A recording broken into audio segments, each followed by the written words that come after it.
The Last Clue is a production of Smith Media Team, LLC. If you have any information about any of the cases we've discussed, please email us at info@smithmediateamllc.com.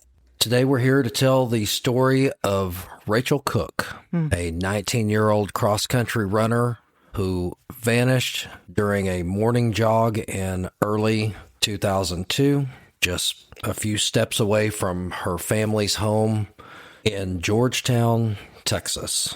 This was January 10th of 2002, so we are coming up on the anniversary of 24 years. Rachel's disappearance. 24 years Rachel has been gone, and she was simply home on winter break, wasn't she? She was. She was visiting her parents in the North Lake subdivision. She had been studying at San Diego Mesa College and was planning a move to Los Angeles. We have some new listeners from the LA area. We do. And she was going to pursue fashion design.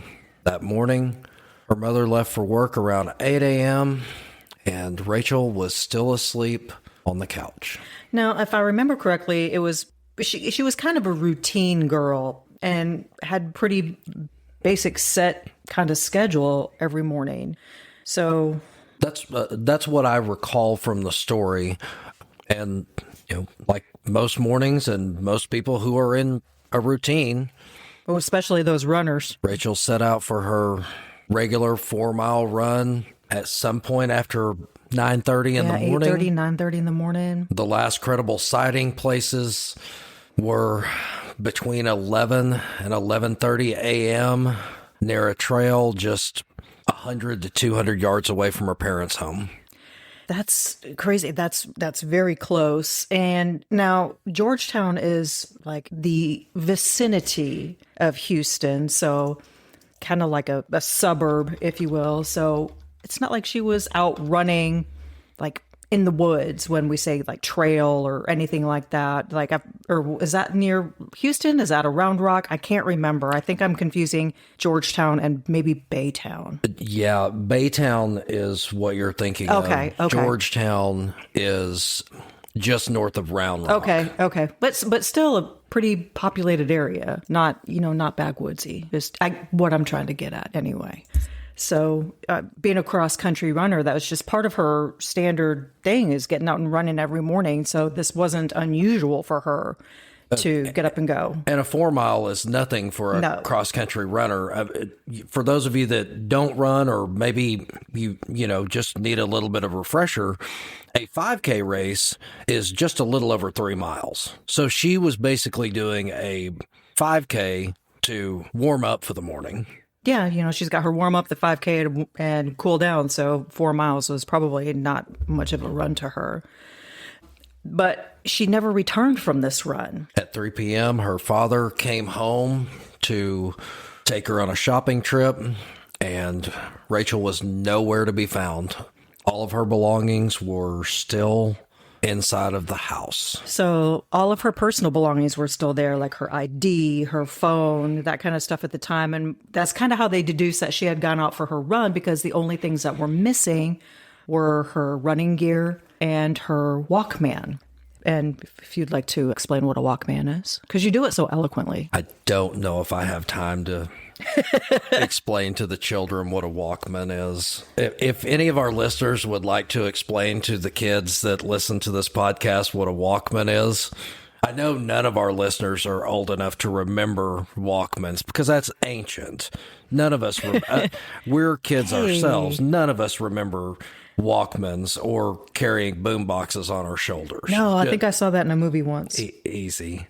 That movie was Say Anything, and that was at the end. That was John Cusack holding the boom box up. I've never seen it. Cue the groans. Cue the groans. Jesus Christ. Okay. Sorry. Oh, sorry. Back to Rachel, but she had taken her Walkman. She was out on her run. But there were some witness accounts that say that activity would soon become central to the investigation, because several people reported seeing a late model sports car. And If I remember correctly, it was described as at the time, it was either described as a white or blue Chevy Camaro or possibly a Pontiac Trans Am. And also, best of my recollection, it had racing stripes along the hood and the trunk, according to these witness accounts. I think you're right. I think I had forgotten about the racing stripes, but that kind of that brings back that memory. But I do remember that the driver was said to be early 20s, maybe in his late teens, but he had his dark hair, dark complexion, kind of slicked back, possibly of the Hispanic or Latin culture, but darker skinned, darker tone. But some witnesses noticed a second man in the car. Now, not all of the witnesses. There were a select few that did notice that or recalled a second man in the car. Yeah, and some others had seen that the driver was speaking with another female jogger in the same vicinity. Now, there was also a second vehicle involved in this, according to accounts. There was a white pickup truck with a wide, dark stripe along the lower portion of the vehicle. Witnesses believe that the sports car and the truck stopped along the road to speak with a jogger shortly after Rachel disappeared. Again, witness recollection. There were sketches released. Like the composites? One possible witness came forward voluntarily a week later, but was ultimately cleared. Still, the trail was thin, and time moves fast in this stuff. Time was definitely moving. And then in August of 2006, the case took what some would call a dramatic turn. Yes, I think I remember this. A man named Michael Keith Moore confessed. He claimed he attacked Rachel while she was jogging, knocked her unconscious, transported her, and later killed her. He said he wrapped her body in a tarp, weighted it with rocks, and threw it into the Matagorda Bay. Say that 10 times fast. I don't know if I said it right once. Gotcha. His criminal record was pretty hefty, kind of had a long rap sheet, extensive record, and had spent most of his adult life behind bars with offenses involving sexual misconduct and violence. And not that sexual misconduct is ever not violent, but at the time of his confession, I believe he was already imprisoned, convicted. Okay, in the murder of a pregnant woman, was it? It was. Okay. So he agreed to plead guilty to Rachel's murder in exchange for a life sentence. But in court, he reneged. Oh, those recanting that testimony. Pleading not guilty and telling the media he'd fabricated the confession for better treatment in prison. The confession collapsed, and with it, at the time, hopes of resolution. Okay, that's something stinks in Denmark. But a little about Rachel. So we know she was an accomplished runner doing the cross country. Obviously a devoted student because she was getting ready to make the move to Los Angeles and not the, I think she was already there going to school and she was home on break, but I think she was moving there permanently. But yeah, so obviously very passionate about her field of study in fashion. No history of leaving without telling her family. She always left notes about where she'd be. Her dreams, of course, we mentioned before, transferring to a Los Angeles school to pursue fashion design. Her family kept hope alive for years, but in 2014, Rachel's father passed away of natural causes at the age of 59. Oh, that is so young. Still with no answers about what happened to his daughter. And today, Rachel remains missing. Foul play is strongly suspected, and the questions still linger. Who was driving the sports car? What role, if any, did the white pickup play? And did the confession of a convicted murderer tell any truth at all?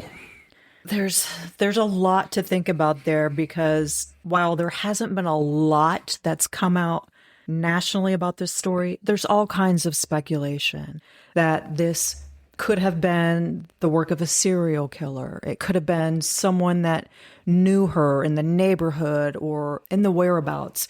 But if you were in this subdivision of Georgetown, the North Lake subdivision, January 10th of 2002, if you have any recollection of a blue or white Camaro Trans Am sports car with racing stripes, a white pickup with a dark lower stripe, or conversations with joggers near Neches Trail, any detail could matter. Even after years, small memories can open doors. Something that might trigger you, bring back some sort of memory. Something is just now starting to click. Please speak up.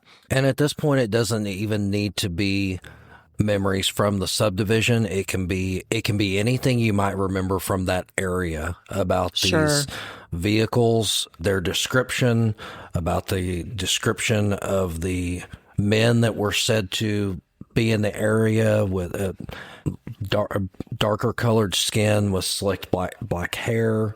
Just, anything in that vicinity that can be remembered at this point could potentially lead to bringing closure to this case. Sure. And we'll even see if we can find those composite sketches. I've seen them, and it's odd to me because one of the composite sketches actually looks like Moore that's already in prison that confessed and then said, just kidding. So for the listeners and subscribers to The Last Clue, or if you're hearing us for the first time, welcome if you are. What do you think happened to Rachel? Was this an instance of a kidnapping? Was this an instance of a young lady who just wanted to disappear, even though it was so out of character? Or was it something more sinister? Tell us what you think. And you can do that by emailing us at info@smithmediateamllc.com, or you can post comments on any of our social media. The easiest way to find us for a lot of people is our Facebook group titled The Last Clue. But what do you think happened to Rachel on that fateful January morning? Let us know. Rachel's story is a reminder that ordinary routines, a morning run, a familiar path, can hold extraordinary consequence. She is dearly missed by friends, her family, and a community that still holds out hope for clarity and answers. The sheriff's office urges anyone with information about Rachel Cooke's disappearance to contact them at 512-943-5204 or email coldcasetips@wilco.org. I'm going to repeat both of those. The phone number again is 512-943-5204 and the email coldcasetips@wilco.org. That's WILCO.org. The Last Clue is a production of Smith Media Team, LLC.